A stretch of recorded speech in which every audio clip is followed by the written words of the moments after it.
Oh, There now we we got to go. be Now, careful what we everybody, say. 1, 2, 3. Hi, Hi, Zach. Oh, Zach. Hello. Oh, we're oh, I glad wrote you're hi here. Zach on Bobby's. Oh well. All Yeah, right. well, we're going to give everybody just another minute or two to come in. As you Yeah. all, those of you that are Builder Town Hall fans, super fans like Cindy, you know that we always Aw. start, Carrie. We all Yes. stop talking. We always start a couple of minutes early so that we can get everybody in and settled and just kind of warm up everything, and then we start officially. So We're getting a really fun, good group today, Mayor. I'm I so love it. excited. It I is. know. Obviously, the Yeah. subject is hitting home. Yeah. Hey, Pat, I see Pat and Kelly. Kelly, you've had a busy week. You were at Fall Board, which we were not able to attend because Mr. Oliver came down with COVID. So we've been dealing with that. I'm gonna put on my hat in honor of Pat up there, even though Oh, they were terrible. yay! My wife's a Cardinals fan and I'm a Braves fan, so there we go. Yeah. Brian and I have some strong sports feelings, but we're not Yours are wrong, discussing. but yeah, we both do. No, yours are wrong. Oh, But we are not discussing them because they're terrible. They're the worst they've ever been. It's Yeah, so when both of our embarrassing. teams suck, it's not even necessary to talk about it. It's kind of nice. No. And the And problem I'm is not I'm I'm not married. suffering from tomahawk elbow this season either. You are So not, and I'm not suffering from overdoing the chomp this yes, from chomping exactly. this season. What I am suffering from is sticking my fingers in my ears so I don't have to hear my husband, who is the Miami Hurricane fan, who's doing better than they've done in like forever. Bunch of Yeah. criminals. I, They're having one good season and they're going to act like they've been doing it for 20 years. oh Yes. my God, it's insufferable. Okay. All right. It's 12:02 and I'm going to kick us off. Welcome everyone to the October edition of Builder Town Hall. We are so glad you are here, and we are tackling a subject today that admittedly I need to learn a lot about. And it's interesting this past month on my Meredith communication retainer calls, where we talk and go over the performance of each builder's digital marketing for the previous month. I asked, hey, what do you all know about the NAR settlement? How is it impacting you? What steps are you taking to put in place to deal with this? What are you doing to strengthen your realtor relationships, refresh, renew them? And I got one client. I'd say out of 30 calls, I got one that said, oh, we have a plan and it's da da da da da. 29-ish other ones said, oh, like my 16-year-old, oh. And I went, oh dear. So yes. I've been planning this topic. I've been telling Angela and Carrie that we needed this topic for several months. Yes? Yes. Yes. But I was waiting for the settlement to like officially go into effect for us to really do it. And then I had to put it together and get our wonderful panelists that I'm about to introduce to everyone. And so it took a little bit of time to come together. Now, there's a couple other opportunities for you to learn on this topic coming up. And as soon as I'm not the one doing most of the talking, I will put those links in chat because we want to encourage you to also attend those as well. And I'll give them a nice plug to here towards the end of the broadcast. So, in case you don't know me, I'm Meredith Oliver of Meredith Communications. I'm the producer and host of Builder Town Hall. Meredith Communications is a digital marketing agency for home builders. We work with builders all over the country. Carrie Mulcrone is with me today. She's one of my fabulous co-hosts of Builder Town Hall. And you might notice we're missing our other fabulous co-host, Angela McKay of O'Neill Interactive. She's on a plane right now, heading back to Canada from a conference, so she can't be with us today. We miss you, Ange, and we love you very much. So who did I drag into this topic today that were willing to share information and help guide us? And literally, when I was planning it, the first thing that came to my mind was, I need Brian Tate. And the crazy thing is, Brian and I haven't met each other in person. I think we might have been at some events like circulating the same, but like never actually hi. So, hi, Brian. It's really nice to meet Hi, nice you. to meet you. Yes, Brian is located right here in the Triangle. He is the owner of Pate Realty. He's been in the real estate business for 30 years, and he is one of the most respected, admired, and well attended CE instructor for real estate agents here in the industry. So he has a way here in the Triangle. So he has a way of explaining complex things in a way that we can all understand. And he has a few opinions about how things work, which usually make him fun to listen to as well. which also gets me in trouble too. Yes. Well, no holds barred here today. As long as we are talking about positive things about the builder-realtor relationship, we are all good. Let her rip. On Absolutely. everything else, let her rip. And Absolutely. then our Glad to be other, here, and thanks for having me, Meredith. oh no, it's my pleasure. And then our other fabulous panelist is a name that you should know well from our Builder Town Hall Facebook group and from his incredible tenure in the industry, Trey Lewis, Vice President of Sales for Old South Home Builder. And he is out of Middle Tennessee. He is currently in his car because he had to step out of a realtor expo to do this favor for me and Carrie today. So thank you so much, Trey, for being here. Perfect. This will be a Well, good thank you one. for getting me out of the meeting. Thanks for the invitation. God. Thanks for getting me out of the meeting. Well, Yeah. don't tell him. Okay. All right. So in case it's just They're in there me and listening. yeah, right. In case it's just me and my clients that are confused about this topic, we are going to start super simple and basic. Brian, I'm going to throw this to you, and then Trey, please chime in. Uh, Help us understand exactly what was the NAR settlement, and then what exactly came out of that, and just give us the high level bullets of it so we all are speaking correctly. Sure. So to be clear, first of all, the lawsuit that was filed, the Seitzer Burnett trial, was filed in Missouri. It was a class action lawsuit. It gained class action.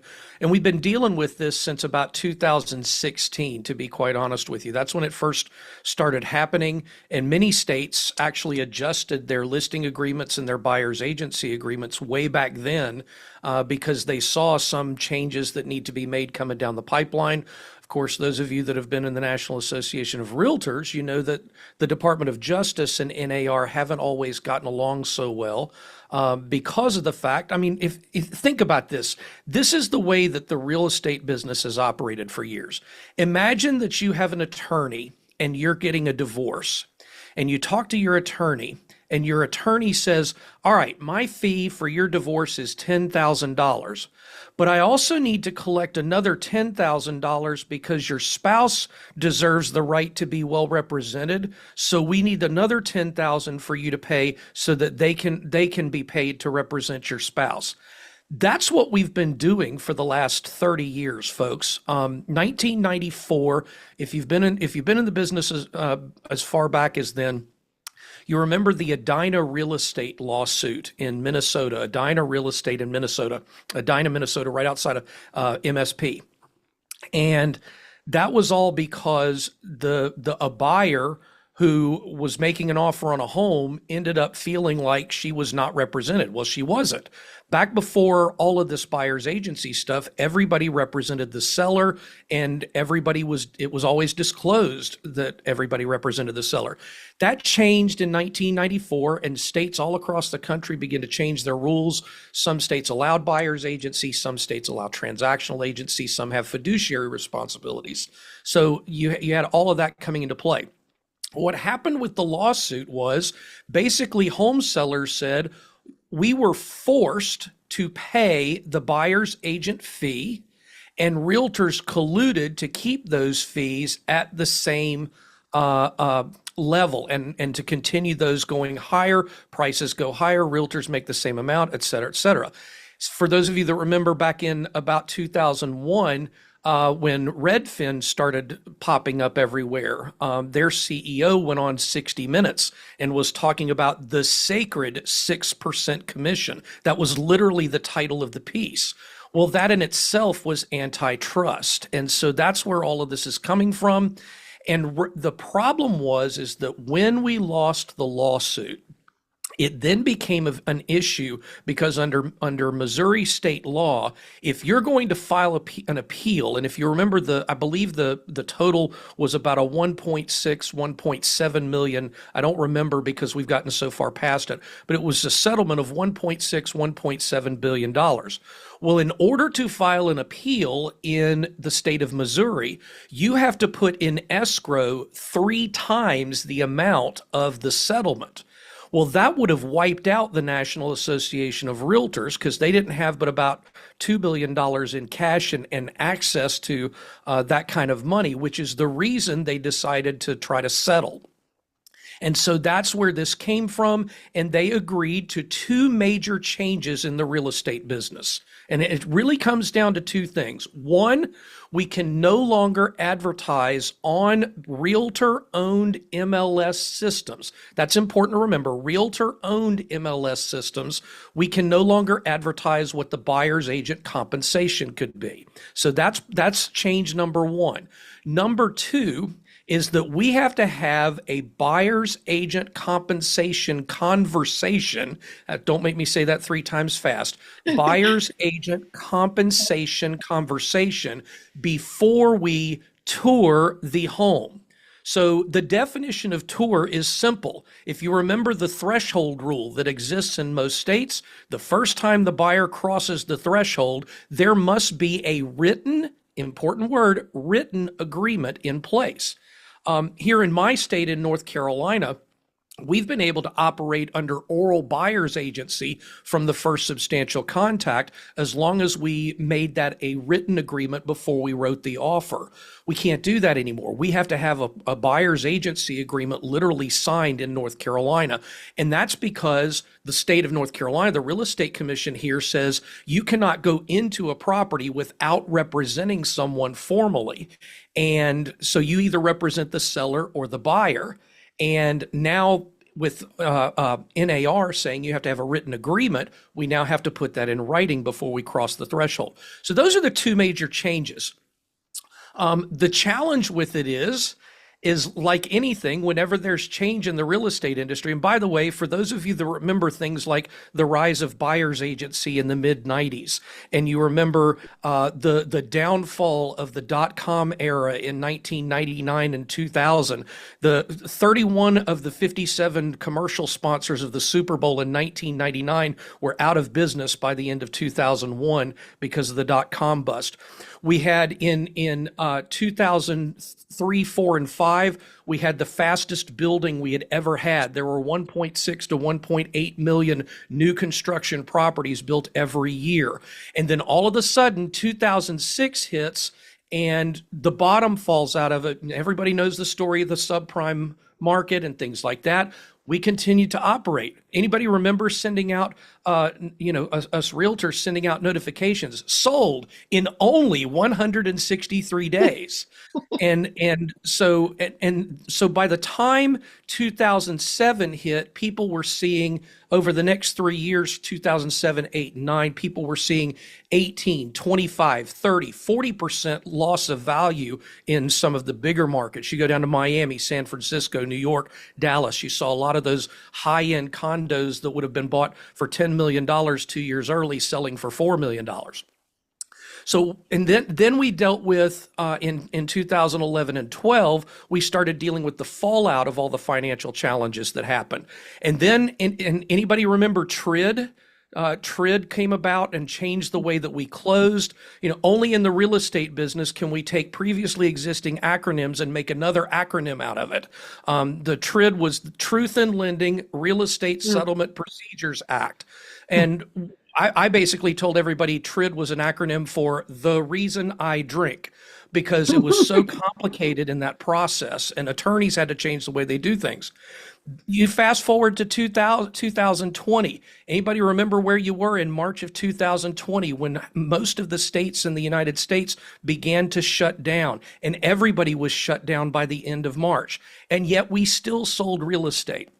And then coming out of that in 2022, in March of 2022, the average interest rate was 3.12% nationally. And 3 months later, 90 days later, it was 8.1%. And guess what? In all of that, we still continued to sell real estate. So the good news is inventories are beginning to increase again. We're going to see somewhere in the ballpark between 4 million and 4.2 million sales this year. So there's a great opportunity for builders right now in markets all across the country. We've got, let me look at I've made a few notes here. We have 8 states that have returned or surpassed pre-pandemic listings. They are Tennessee, Texas, Idaho, Florida, Colorado, Utah, Arizona, and Washington. All of those states have now exceeded their inventory that was there in 2019. So there is an opportunity for that growth. So here's the question. How do builders handle paying agents to the client? Mm-hmm. And Brian, before you answer that, I'm going to let Trey jump in just for a second, because you mentioned the two, main changes and kind of how they apply in North Carolina. Trey, I'm curious, in Tennessee, is it much different than what he described as far as how you apply it? No, it's very similar and almost verbatim. Okay. All right. And I am curious, Brian, like, how do we account for state by state differences in how the settlement applies? So the simplistic form, if I really wanted to make it simple, is if your state law varies obviously for all 50 states, but most states say very clearly in their general statutes, the statute reigns supreme, or the NAR can make a more stringent requirement out of it. So the question is, which one has priority in your state? Based on my research, there's at least 42 states where NAR can, and the rules for the code of ethics can be more strict than state law, but the state law still applies. In other words, the NAR rule is not making you break any rules, regulations, or general statutes in that state. The 8 other states are mostly transactional states, and they have to be very clear that state law overrides there. But interestingly enough, in those states, very few of the MLSs are realtor owned. So if you're not a realtor, none of this crap matters. If you are a person that does not pay your $585 a year to the National Association of Realtors, your state association, and your local association, then none of this matters to you. And we've got, about 50% of the licensees in each state are not members of the National Association of Realtors. Now, of course, the National Association is having some challenges with their public perception right now, and there's an anticipation that we're going to see fewer members when the renewal period comes around at the end of this year. And of course, most local associations give you until the end of February to settle up if you need to. But there are a lot of people that when you combine a tough year in real estate, which 2024, most agents are off from where they were in their production. I'm not sure about the builder transactions. Trey would have to speak to that, but we've definitely seen fewer homes on the MLS selling. And so agents aren't making as much money. Are they frustrated with this? There's a silver tsunami taking place with people that have been in the business for 20, 25, 30 years, and they're like, okay, this is it. I'm done. I'm just not dealing with this anymore. I got enough money saved. I'm going to retire. You got a large number of people that are doing that. So there's going to be some adjustment here in the next year with it. It's going to be the key though is there are companies out there, there are disruptors that would love to create a national MLS on a monthly fee to realtors for $25 a month per person. If you think about it, if they could get 1 million realtors, there's about 1.5 of us right now, probably drop to 1.4 in the first quarter of next year. But if you could get 1 million of those real estate agents paying $25 a month on your national platform, that's $25 million a month in gross income. You can do a lot. You can do a lot with $300 million a year in terms of development and database, data management, and the massive servers that it would take to keep all that information. But you could literally have agents putting information into a national database.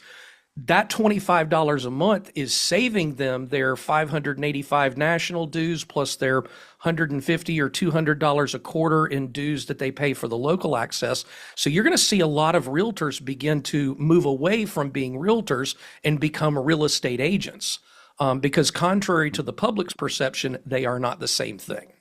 Right. Right. And I wanted to. that Oh, I just want to invite everybody. This is an awesome time for you to start plugging in your questions on this topic as we're talking. Whatever questions that you came here to get answered, if you'll put them into chat, we will make sure we get to them. So, Trey, go ahead. Yes, one thing right now has created some unprecedented opportunities for builders to grow market share. Right, prior we were 10% of the market. Now we're up to 30% in our area. Realtors need us, and for inventory, resale are down, inventory's down, and at a time when they're discouraged, we have an opportunity to increase our business with the realtors.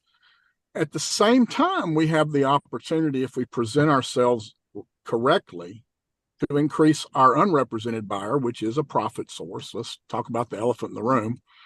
Most builders that are short-sighted, I hear, are saying, oh, great, I can convert a lot of my traffic now. If they don't have their realtor with them, I'm cutting them out.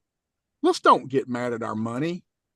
And a lot of builders have that attitude, Meredith. We see it every day. I hear it all the time, and I'm always advocating the other position. Yes. And, we do, if we present our policies clearly and let the buyer decide. But, realtors right now are about 86% of our business. I am not going to play with 86% of my business. We're going to encourage it. And like today, for example, I know you asked some things that we do. You've got to embrace them. We've opened our model homes to all of our realtors and said, you can use us as a drop-off point. Come and have your meetings here in neutral ground, because open houses are exempt from disclosure requirements right now. In some states. Yeah, but one thing that was not brought up, and I know people don't like to go political, but this was settled in the fall of 2020. The agreement was reached with the Department of Justice and the NAR, and it was reopened in March of 2021 under the current administration. Who's after who? I don't know, but we wanted to err on the side of caution. And we created a sign in the model home that just basically says, hey, excuse us, but you're going to have to sign something if you want to take a look around, and explain why.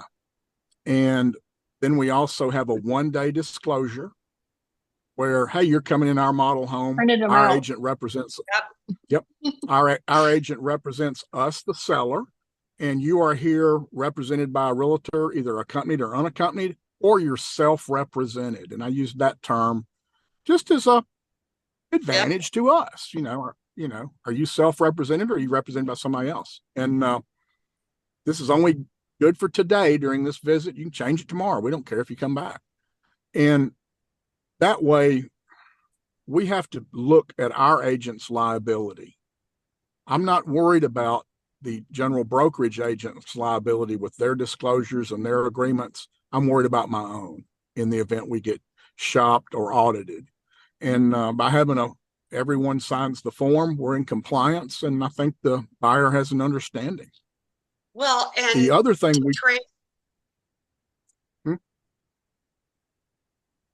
I think to Trey's point that working with his team to realize that a couple of these things, the simplified form that he made, the notice that's makes it very clear, doesn't make everything, it's not so scary and so confusing.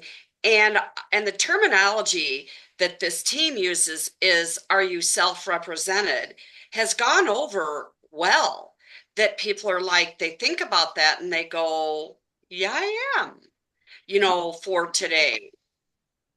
So I think it's interesting that when you talk the hands-on part of it, like the law part, the history part, where we are today, a good conversation to maybe jump into now to help people is, what are the things that you're doing and what are the things that are working to help us with this, kind of, not, I don't mean gray, but I mean mysterious kind of representation world that we're in. New. and Yeah. and one thing we've done also, and I would encourage everyone to do this. You've seen on the Facebook marketing group where somebody will put 3 apples down for 3% and whatever, 2.5 oranges for 2.5%. We don't have to be that cryptic, but we need to send signals in our flyers and our messaging. And on ours, I just put, we welcome and embrace realtors. That's kind of a hint, like, come on, we're going to pay you. And because the consumer, if it's not shown to them correctly, their instinct is going to be to cut the realtor out. And that's 86% of my business, and I can't play with that. The number one comment that my clients made when we were going over this topic was, well, we can't put the percentage in the MLS listing anymore, and Right. we don't know what to do. And that's what you're speaking to, right? Is you're saying, we, at least you're putting some kind of message in. We welcome Right. realtors. Yes. Now one thing that the largest brokerage in our state has done, it was very interesting, is they eliminated all published co-broke compensation. They're not offering it to anyone. And when someone calls to see their listing and ask the question, they'll just say, put whatever your request is in with your offer. And that's something that builders might want to consider is, I personally think that's kind of going out of the way to send a mixed signal, but it is one way to keep from explaining. We're not publishing anything. Put what you want in your offer and then go from there. Brian, I saw. Yeah. Look, if I'm a What are your realtor thoughts? and I call you, so here's the simple process. We're going to do business the same way that we've done business with for sale by owners for 30 years. We're going to pick up the phone. We're going to call the owner or the listing agent, and we're going to say, are you offering compensation to me as a buyer's agent if I bring you a buyer? They're going to say, yes, here's the amount, or they're going to say, no, we're not. And if in North Carolina, we've got a form that you can actually fill out, and Bobby's just mentioned it. He's on the same page, which is kind of scary. But we've got a form that you can create an external link with all the documentation that you provide for a listing, whether it's a builder or a general brokerage agent, and you can just have a link that you take people to that's a Google Drive, Dropbox, whatever it is, and you can have a note in there that says, this is the offer of compensation that we're going to be doing for you. Here's the problem. If I call you and I say, "Hey Trey, I've got a buyer, they're interested in your neighborhood. What are you paying out?" And Trey says, "Well, just write the offer first and then put whatever you want in there and we'll negotiate that too." Well, that's another layer of negotiation. We're already negotiating 25 pages of a contract with the builder. Why are we making it more complicated? And if I don't know that I'm getting paid up front, I'm going to look at my buyer and say, we're not getting a clear indication of what if they're willing to cooperate on the buyer's agent compensation. So I'm going to tell you that you need to be prepared to pay this out of pocket. Well, on a $500,000 listing at 3% on the buy side that's in my contract, that's 15 grand extra. If they've got $100,000 to put down to be able to put 20% down and get the best rate at 80% LTV, and now they got 15 grand less, now they're doing a 83% LTV, their rate goes up an eighth of a point, or they have to buy points, they're going to look at me and go, we don't even want to see it. So if you're one of those people that's not offering anything, or not saying that you can't decide what you're offering, but just communicate it. If it's nothing, just tell me. Because if you're wavering on what you're going to pay, or you tell me, well, write the offer first. Well, they're not going to write the offer unless they know what it's costing them out of pocket. Well, otherwise, I'll bring you an offer that's 4 to 5% less than the offer would be, because they're going to have to pay that extra cash out of pocket. We've got, so that's where the challenge. What we have to remember.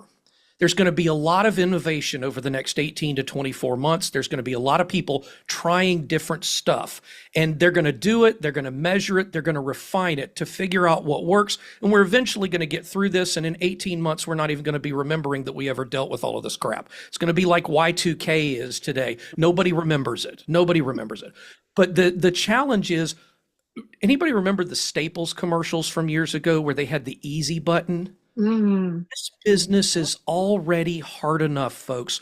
We're dealing with the single largest purchase that most people make their entire lives. And instead of making it easier, we're making it harder.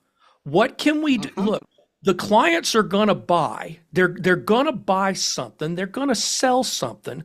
Our job is to make the experience easier, because right now, the reason people hate real estate agents and on-site builders, and they complain about builders, is because we don't make it easy. It's already a complicated process to buy a property that's a pre-sale, not understand that in your new construction loan that there are drafts that are taken out for the foundation, and then there's a pre-drywall inspection and all of the crap that builders have to go to, and the municipalities are adding on to this every single month. They're adding new layers of complications.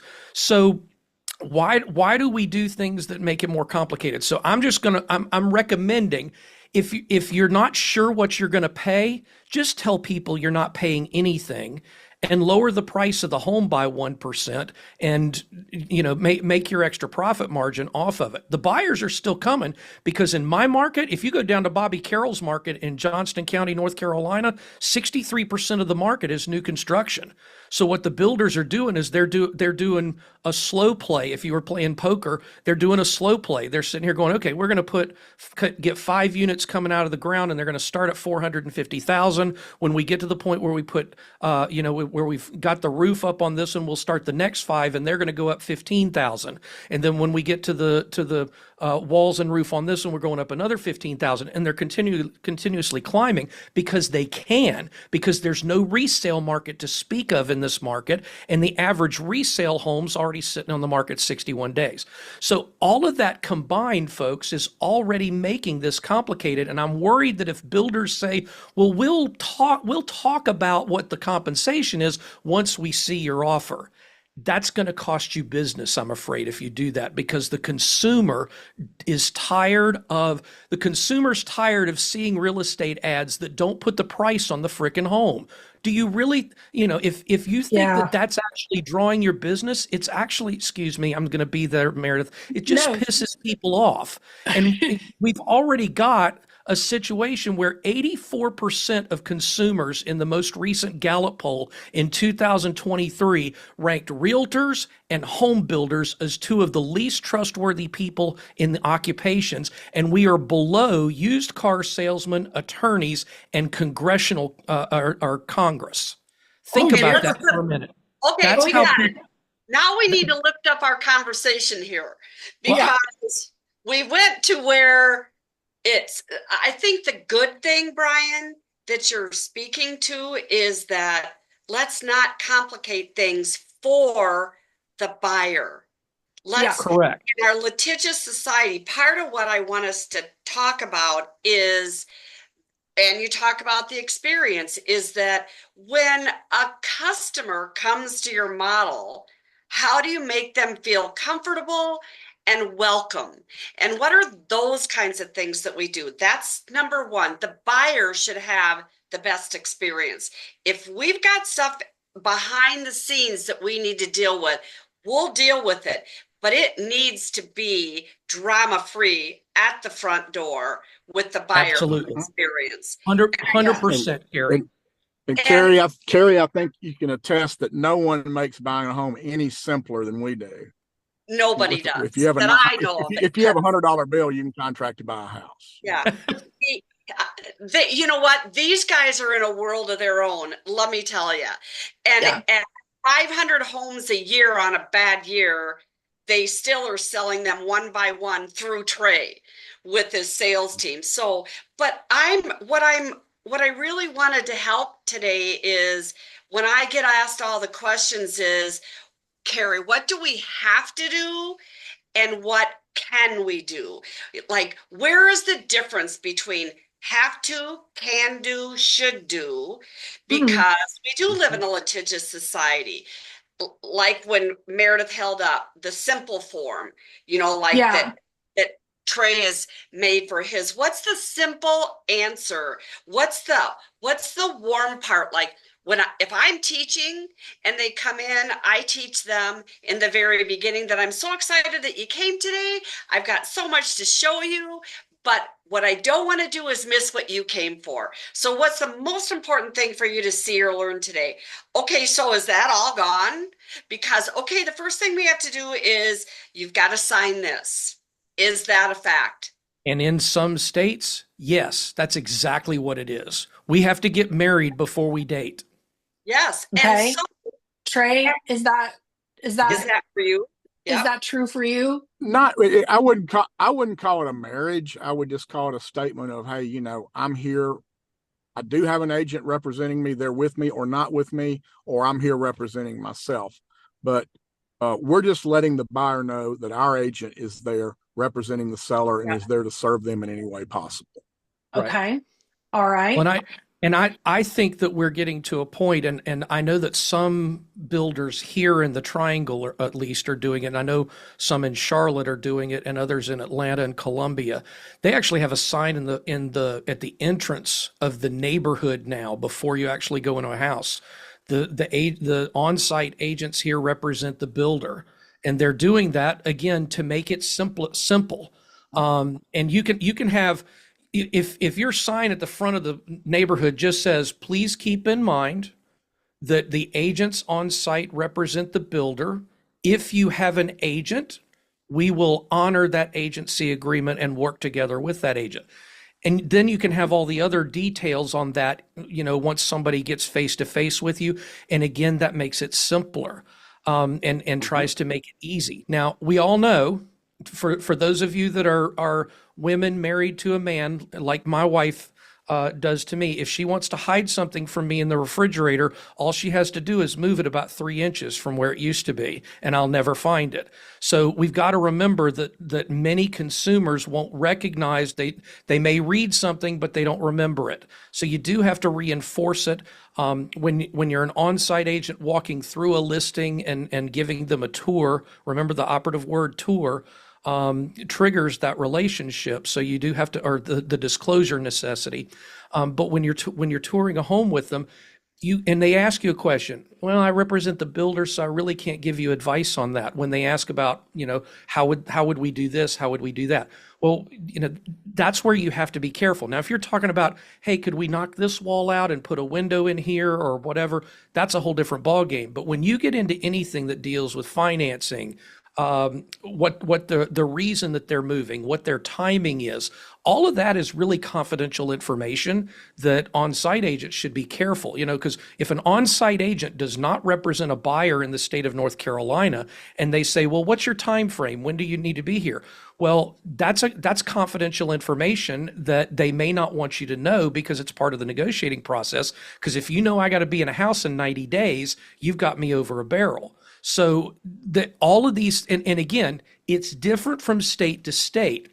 So the simplicity of understanding the compensation agreement and the pay is the most important piece of it. So bottom line is this: as a builder in North Carolina, at least, and I'm familiar with North and South Carolina, Virginia, Florida, but in all of those states, the builder is still allowed to put at the top of their website, any home that you see in one of our neighborhoods, we will pay your buyer's agent X number of dollars. And it can be a fixed amount.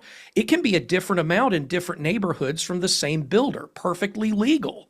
But just the simplicity of disclosing that will take a lot of the headache off of it. And yeah, you're going to have opportunities with that unrepresented buyer. But if you're working with an unrepresented buyer in North Carolina, there are a lot of builders that have their on-site agents that have inactive licenses. So they've forced them to make their license inactive. Well, even if your license is inactive, you're still required by law to follow the rules.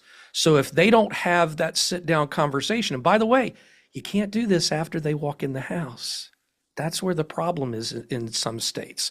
You would have to have that conversation somewhere other than the model home. Maybe you have a trailer like a lot of them do that's up at the front. That's where that first substantial contact meeting needs to take place.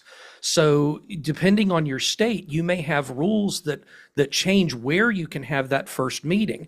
Because remember, by the time they've stepped into the model house, they're touring the home because they've crossed the threshold. Here's the problem with that also, Brian. The challenge, The challenge of that, you're right, Meredith, is where do we meet them? When is that? Like most models, if you're not a national and you have the sales center built out in the garage, they walk right into the foyer. They are in the house at hello. And And the thing that we don't want to do with all this is place fear in the customer that it's so difficult to buy. I don't want ambivalence to do anything right now while you guys are like a hot mess to occur, because there's opportunity in this. It's the presentation of where we're at. And I think that's what I want people to understand. Spend some time with your teams talking about how you, in your state, for your company, with how your licenses are, spend the time to make sure that everybody's on the same page and we know how to make a customer comfortable with what is going on behind the scenes, and teach and train to that so that everybody not sitting confused, right? I mean, this is an opportunity for, we all kind of hate it and cringe, but constructive role play in, breaking out in teams of 2 or 3. You don't have to do it in front of the whole room because I know that makes people nervous. But this is the kind of thing where you need to practice saying whatever you need to say for your rules, get it out smoothly and get it out as simply and cleanly as possible so that it doesn't sound complicated or a burden or anything like that. Trey, I heard you jumping in there. Yeah, the one thing is builders we have to look at is it's not a complicated settlement for us as long as we disclose our agent's position in the model home in any transaction moving forward. The buyer agent, it's all in on writing. them. In Correct. writing And is key. yes, and that's why we have our form. You know, when you come in, even if it's just a 1-day visit form, you know, you don't want to tie them up. One thing that I'm seeing a lot of, and this it makes me cringe. It's like when you go to court, and the first time you go to court, you don't have an attorney with you, so you can't have an attorney from that point on. And a lot of builders are bad about that. Your agent's got to be with you on the first visit, or they're not included. And we must be careful because we're denying representation when we do that. And, you know, we're supposed to make everyone in the transaction embraced and part of it and not exclude. But if you do have a policy where you're not going to pay them if they're not there the first time, don't make the mistake of saying they cannot participate. You're happy to add them as the buyer's representation. They just happen to not be compensated if that's what your policy is. But denying representation is a pretty serious thing. At least it is in You our come state. to Raleigh, I got 7 people you need to meet with and say that to. That's it. That's exact. And those same companies that are saying that have also cut their buyer agent compensation payouts to $3,500 for a townhouse and $5,000 for a single family home, no matter the cost. And that neighborhood has homes from 600,000 to 1.2 million, and they're offering a $5,000 payout at the top end. And so exactly. I can't tell you how much I appreciate you saying that, Trey, because I agree with you. I think that, you know, ultimately the builders at some point need the real estate agents, and the real estate agents need the builders' inventory. Yes. Folks, Yes. we are not in competition with each other. We are co-opetition at worst, because I need you and you need me, because we're both codependent upon each other. And I think that's what a lot, you know, it's very frustrating to walk into a builder's model home with a buyer and feel an adversarial situation right out of the gate. I was under contract with a client, and this was 8 years ago, 9 years ago, under contract with the client, and I kept trying to communicate with the on-site agent because she wasn't telling me about the meetings. And I said, you know, this is my client. I have a fiduciary responsibility under state law to represent them. She says, well, once they sign the home purchase, that's the way.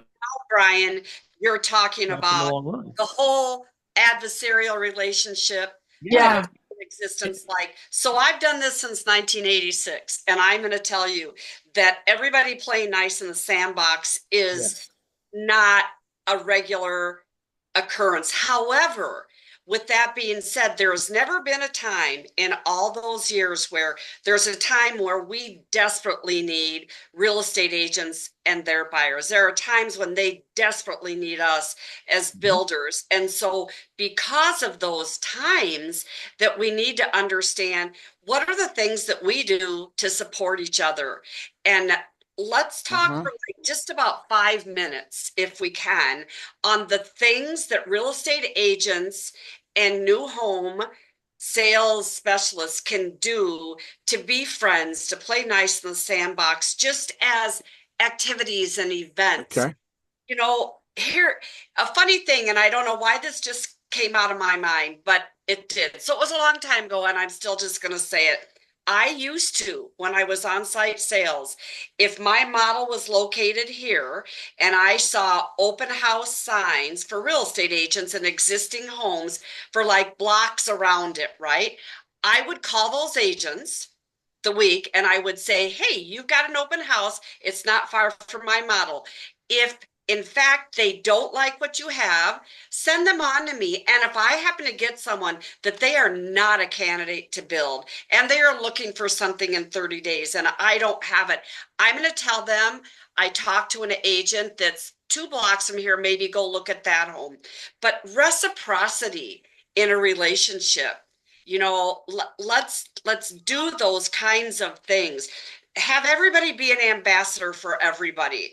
You know, there are builders that I work with, they have an ambassador at real estate companies that they talk about the builder in their meetings and in all those kinds of things, right? And then they try and get showings, which we want appointments. Everybody wants them. But let's just play nice in the sandbox up front for customer's sake and know what the litigious side is, but don't make the litigious side the be all focal end point. all scare all. You're right. Absolutely. Trey, I think you had Yes. had something. Yeah. One of the things that we do, and we all of us do a poor job at it, and we got to do better. But we need to participate in realtor association trade fairs and events. The one I'm at today, one of our largest firms in Tennessee has like, I don't know, 1,100 agents, and they run a hotel ballroom, and they're having a vendor fair and all the booths. And we're one of 2 builders that get to come, and only because we participate with them and they like us. So anyway, but go to those events and meet the agents, encourage them to come by, offer your model homes as a safe haven refuge to their agents to meet clients, you know, where law permits. But the other thing, and I want to touch on this real quick, and Brian alluded to it, that a lot of people are looking at running from NAR. And what we need right now in this country, we've got a shortage of housing. There's no way, if the interest rates went to 4% tomorrow, there's no way we can meet the demand. No way. Not with the legislative agenda of our states and communities and all of that. We have to have a pro-housing agenda. And I didn't realize how effective NAR was until I got appointed the federal political coordinator for our 5th District Congressman office. And the amount of money and the amount of connections and the amount of clout that NAR has on Capitol Hill is phenomenal representation for every one of us, let alone the fact that their settlement is a shield to us. If we're not a member, we're not shielded anymore. So before you run out on the train and say, I can't get away from NAR, remember that that is someone that is having a pro-housing agenda. And we make our money off of selling homes. And the more homes we can get on the market, the better. Agree. Well, and you've also got the Department of Justice that is having the battle with NAR, and NAR is stepping up for builders and agents, trying to protect us from that, so that there can be a way of doing business where we can make money. Does it need to be altered? Maybe. Do we need to do our best to try to, you know, as my grandfather used to tell me, there's never a wrong time to do the right thing. And ultimately, folks, this, and I'm going to piggyback on what Trey said about attending events. This is a full contact sport, folks. You know, I've never signed an agreement with someone over the phone on the first conversation. It's always taken meeting them. And I'm going to also piggyback on what Carrie said earlier with getting to know the realtors in your area and being proactive in that. So when you've got a buyer that comes in unrepresented and starts to talk about building the home, and 6 months later you're getting within 60 days of completion because it was a pre-sale, now they've got a house to sell more than likely, because anybody that's buying is coming from somewhere, and 67% of people in this country own their home. So a referral to an agent, to one of your agents that comes in there a lot and is friendly to you, send that agent the referral for that listing and give them the opportunity. I'll tell you, I had a neighborhood where the on-site agent and I just became friends because she attended a class. We liked each other. We got along and we had the same values. And she sent me probably 3 or 4 transactions over a 2-year period. That's a big increase in my income for just those 2 or 3 transactions. It may not sound like a lot, but when you see the average realtor sold 4.1 houses last year, you've just increased their business by 50%. So little things like that. I think that Bill, and I know I've done events for lots of different organizations, but the new home where people have the realtor events where they come to the neighborhood. Yes, you get a lot of the newer agents, you get a lot of the agents that don't actually have business going on right now, but you never know when one of those people sitting in that room is going to become a top producer in your market.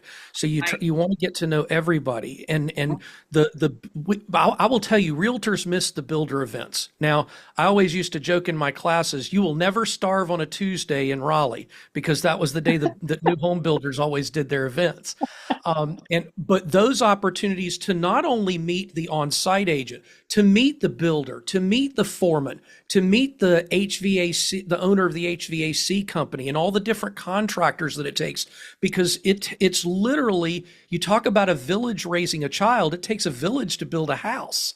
And when that buyer that purchases that home has already met face to face the contractors that are being hired, or when the agent calls on their behalf because something's wrong, it just makes the process so much easier. And you may be with one builder company today, but you're going to be a different one tomorrow, just like agents move companies. Relationships are everything, and we have to figure out a way to be the person that brightens up the room by not walking out of it.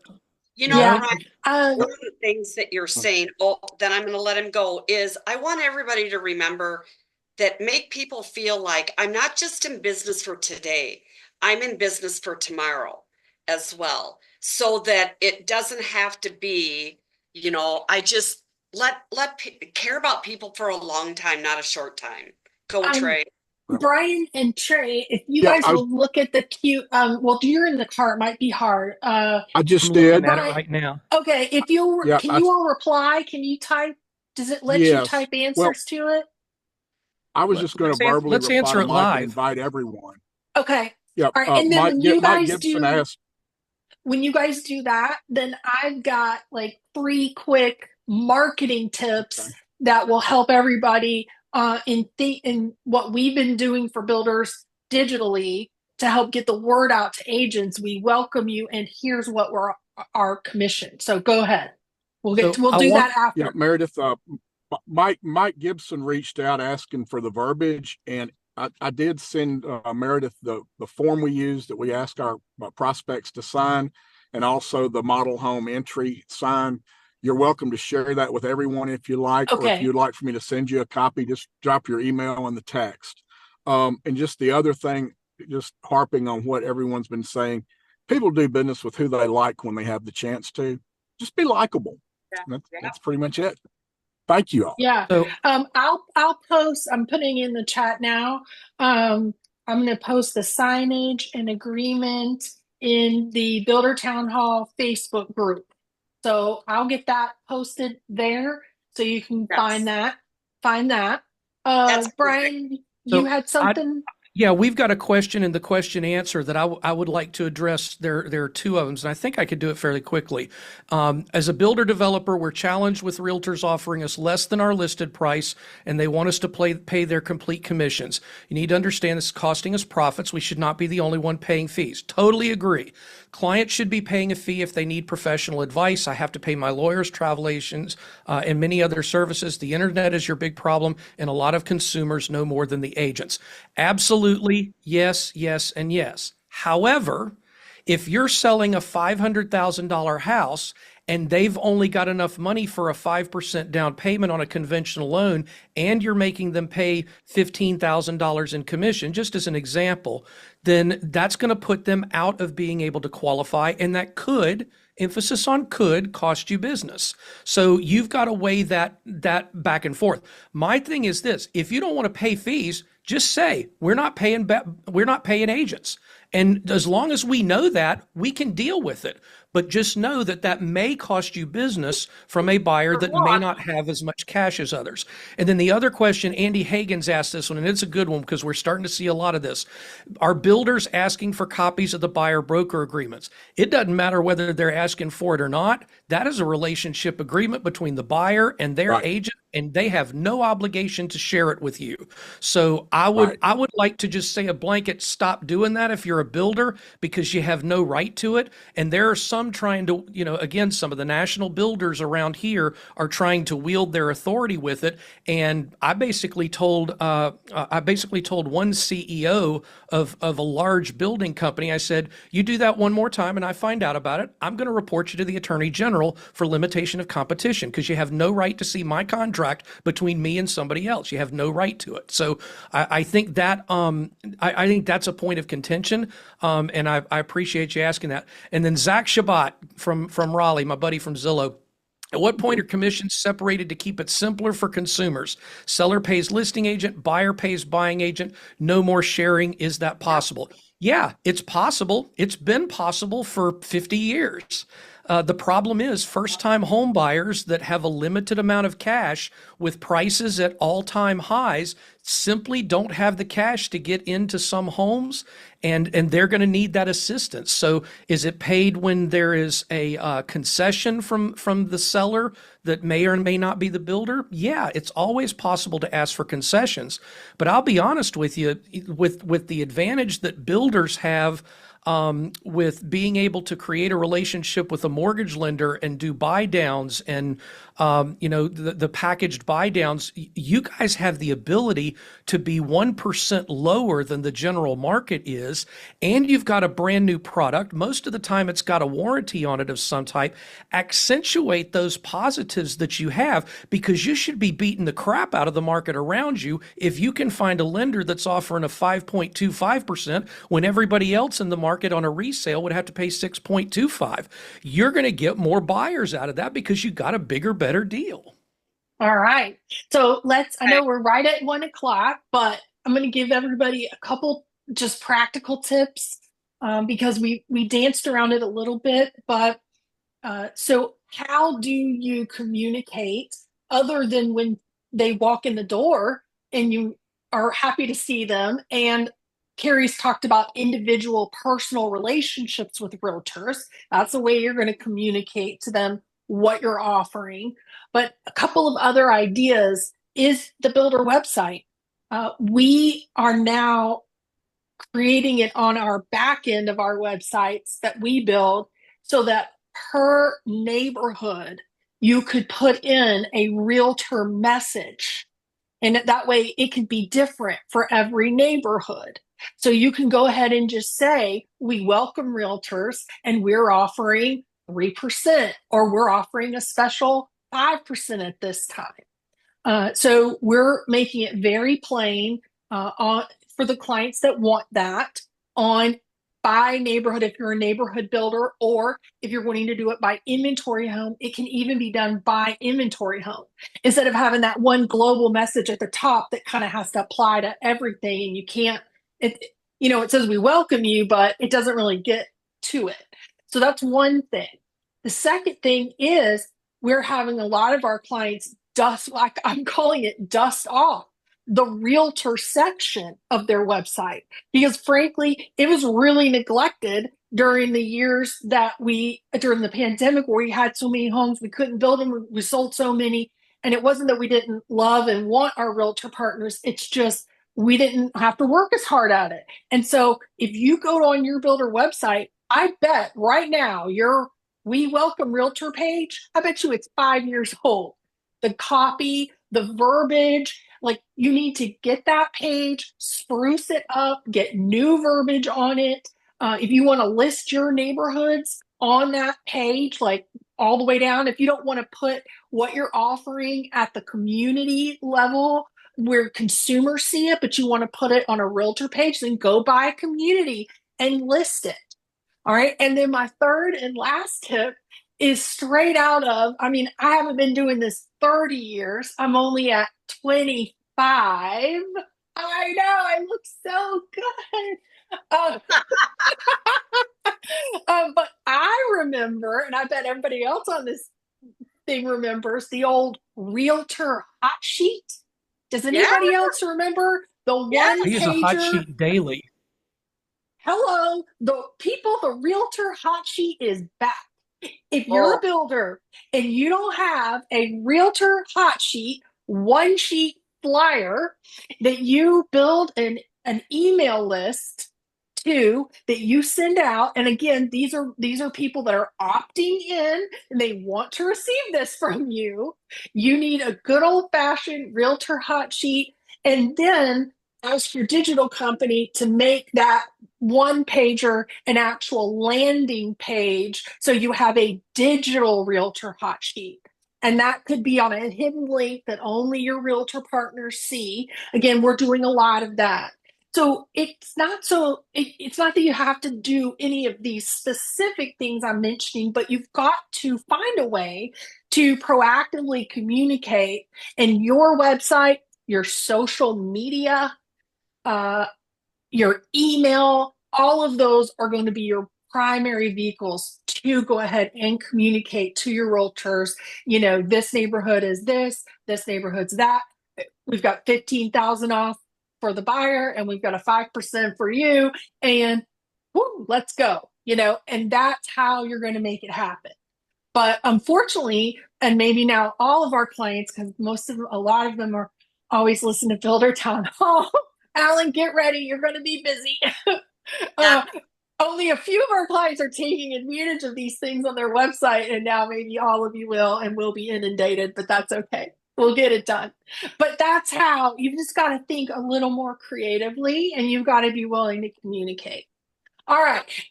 Final thoughts. And one little tip I did want to mention, I think Bobby said it, but I'm sorry if I'm misquoting, was somebody put in chat that you can, take a listing to another landing page and have the information on there too. So that's essentially kind of what I'm advocating for, what I'm talking about. Okay. It's 1:05. We got to go. But see, I knew we needed to have a conversation about this topic. I knew it. And we had a great one. And be likable, right, Trey? Be likable. That's it. Yeah. Follow the rules and be likable, and you're or at not going least to go try. wrong. Yeah. At least try. Some of us may not always succeed, but we try. Right. You're doing great. Well, we want to thank Brian. As you can see, you can obviously see why I invited him, and I'm just very grateful for you sharing your expertise and opinions and thoughts today. And then, of course, Trey, you're always a great voice of reason and common sense. And I love. Thanks. It's true, and I love. You didn't say that about me. Notice that, Trey. Oh. Yeah. And then but I do love your point on supporting our national organizations for advocacy. I can't tell you how important that is. As somebody that's served at the local, state, and national level for the National Association of Home Builders. Alan's been the chair of BuildPAC, local, state, and supporting these advocacy arms so they can go fight the good fight for us through your membership and donating to their PACs is incredibly important, because we do need those voices in Washington. And the bigger the number is behind the advocacy group, the louder the voice is and the more likely chance it is to be heard. Yes. So we want housing to be heard because it's good for everybody. I've got a funny saying that if you don't want to run for office and change it, write a check to someone that will. Oh, I like it. I like it. I got to write that down. Right? Brian's writing it down. NAR and NAHB. Well, I saw both Brian and Trey take little notes at different points, and I always consider a little behind-the-scenes secret of Builder Town Hall. When I see a panelist take a note, I'm like, this has been a good one. We've had a good enough conversation that everybody got something from it. Awesome. Absolutely. Well, have a great Friday. Unfortunately, I'm a huge college football fan, and college game day is in California tomorrow for the Hurricane California Cal game, and I'm just going to try to get through that the best I can. Thank you, everybody. Have a great day. Thank you. Have a great weekend. Bye-bye. Yeah, everybody. Bye, guys. Thank you. Thank you again.